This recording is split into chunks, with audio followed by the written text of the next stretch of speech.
আসসালামু আলাইকুম। আন্তর্জাতিক সংবাদে আপনাকে স্বাগতম। জানিয়ে দেব বিশ্বের বিভিন্ন প্রান্তের আলোচিত সংবাদ। শুরুতে জানিয়ে দেব সংবাদ শিরোনাম, পরে বিস্তারিত। এবার কৃত্রিম বুদ্ধিমত্তা নিয়ে সামরিক প্রস্তুতির পরিকল্পনা ইরানের বিপ্লবী গার্ডের। এদিকে ইসরায়েলি হামলায় হামাসের শীর্ষ 16 জন নেতা নিহতের তালিকা প্রকাশ। অন্যদিকে প্রতি মাসে 50,000 করে সেনা হারাচ্ছেন ইউক্রেন, দাবি রাশিয়ার। এবং সর্বশেষ জানিয়ে দেব গাজায় যুদ্ধবিরতির পর ধ্বংসস্তূপ থেকে 354টি মরদেহ উদ্ধার। এতক্ষণ শুনছিলেন সংবাদ শিরোনাম, এবার বিস্তারিত। তবে তার আগে আমাদের চ্যানেলটি সাবস্ক্রাইব করুন এবং লাইক, কমেন্ট, শেয়ার করে পরবর্তী আপডেট পেতে আমাদের সাথেই থাকুন।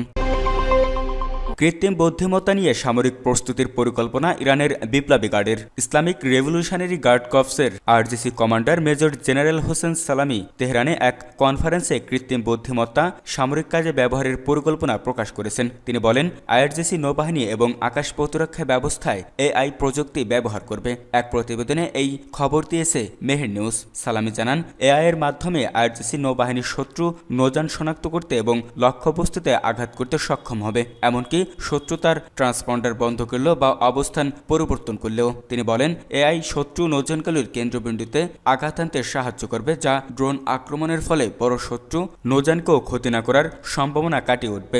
আরজিসি কমান্ডার আরও বলেন, এআই শত্রু লক্ষ্যবস্তু থেকে সঠিক এবং দ্রুত সিদ্ধান্ত নিতে সক্ষম, যা মানবিক ত্রুটি কমাতে সাহায্য করবে। এছাড়া এআই এর ব্যবহার অন্যান্য গুরুত্বপূর্ণ ক্ষেত্র যেমন পরিবহন, স্বাস্থ্যসেবা এবং বেসামরিক বিমান চলাচলে খুবই কার্যকরী প্রমাণিত হবে। সাম্প্রতিক পার্সিয়ান উপসাগরে এক সামরিক মহড়ায় আইআরজিসি নৌবাহিনীর ড্রোনগুলো এআই সক্ষম ক্ষেপণাস্ত্র উৎক্ষেপণ করছে। আইআরজিসি তার মহাজের 6 এবং আবাবিল 5 ড্রোনগুলোকে কায়েম এবং আলমাস ক্ষেপণাস্ত্রের একটি নতুন সংস্করণ দিয়ে সজ্জিত করেছে, যা এআই প্রযুক্তি দ্বারা লক্ষ্যবস্তুতে আঘাত আনতে সক্ষম। বর্তমানে ইরান ইসরায়েলের অস্তিত্বকে চ্যালেঞ্জ করে এবং ইসরায়েল ইরানের পারমাণবিক কার্যক্রমকে হুমকি হিসেবে বিবেচনা করে। এই পরিস্থিতিতে মার্কিন প্রেসিডেন্ট ডোনাল্ড ট্রাম্পের ভূমিকা গুরুত্বপূর্ণ হয়ে উঠেছে। তিনি সম্প্রতি ইরানের পারমাণবিক সংকট সমাধানে ইসরায়েলি সামরিক হস্তক্ষেপের প্রয়োজনীয়তা কমানোর আশা প্রকাশ করেছেন।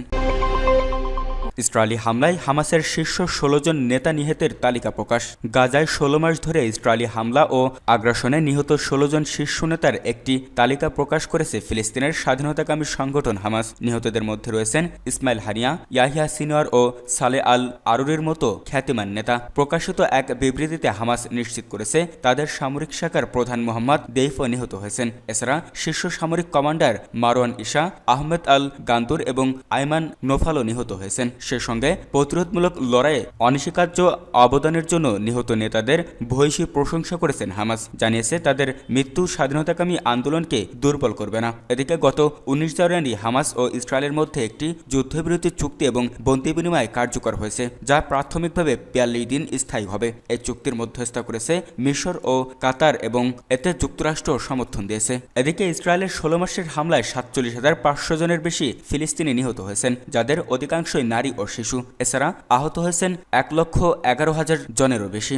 অন্যদিকে গাজায় এখনও 11,000 জনের বেশি মানুষ নিখোঁজ রয়েছেন এবং সেখানে ব্যাপক ধ্বংসযজ্ঞ ও মানবিক সংকট সৃষ্টি হয়েছে। এসব ঘটনায় 2024 সালের নভেম্বরে আন্তর্জাতিক অপরাধ আদালত আইসিসি ইসরায়েলি প্রধানমন্ত্রী বেনিয়ামিন নেতানিয়াহু এবং তার সাবেক প্রতিরক্ষা মন্ত্রী ইয়োভ গ্যালান্টের বিরুদ্ধে গাজায় যুদ্ধাপরাধ ও মানবতা বিরোধী অপরাধের অভিযোগে গ্রেপ্তারি পরোয়ানা জারি করে। ইসরায়েল বর্তমানে আন্তর্জাতিক বিচার আদালত আইসিসি এর গাজায় গণহত্যার অভিযোগের মামলায় মুখোমুখি রয়েছে। সূত্র আনাদোলু এজেন্সি।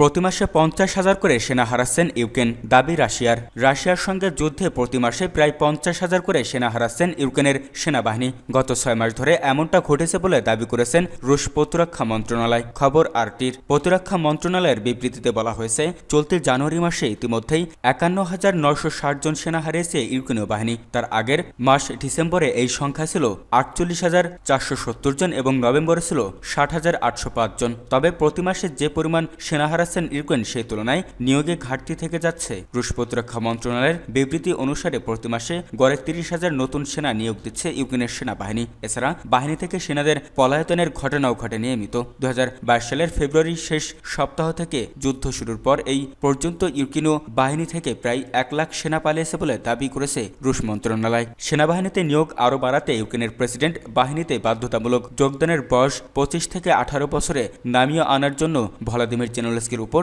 চাপ ছিল পশ্চিমা বিশ্বের। বিশেষ করে যুক্তরাষ্ট্রের সাবেক প্রেসিডেন্ট জো বাইডেন একাধিকবার জেলেনস্কিকে এই ইস্যুতে আহ্বান জানিয়েছিলেন। জেলেনস্কি সেই আহ্বান প্রত্যাখ্যান না করলেও সরাসরি তাতে সায় দেননি। সে সময় মার্কিন সংবাদ মাধ্যম ব্লুমবার্গকে দেওয়া এক সাক্ষাৎকারে জেলেনস্কি বলেছিলেন, ইউক্রেনীয় বাহিনীর কাছে জনবলের চেয়েও বড় সংকট হল সমরাস্ত্রের অভাব। তবে জেলেনস্কির অন্যতম উপদেষ্টা নিকোলাই এস চুর গত সপ্তাহে এক বিবৃতিতে বলেছেন, সরকার শীঘ্রই সেনাবাহিনীতে বাধ্যতামূলক যোগদানের বয়স 25 থেকে 18 বছরে নামিয়ে আনবে।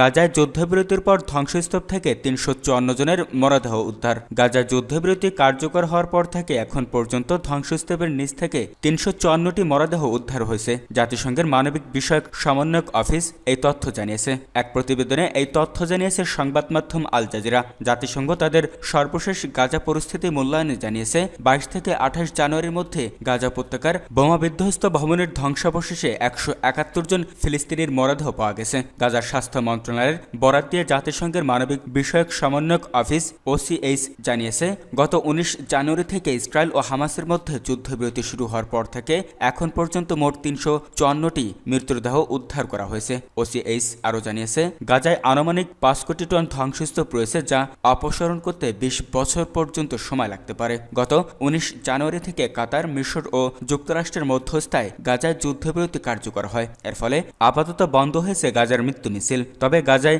দীর্ঘ 15 মাসের ইসরায়েলি হামলায় নিখোঁজ রয়েছেন 11,000-এরও বেশি মানুষ। জাতিসংঘের তথ্য মতে ইসরায়েলের বর্বর আক্রমণের কারণে গাজায় প্রায় 85% ফিলিস্তিনি বাস্তুচ্যুত হয়েছিলেন। এছাড়া অবরুদ্ধ এই ভূখণ্ডের 60% অবকাঠামো ক্ষতিগ্রস্ত বা ধ্বংস হয়ে গেছে।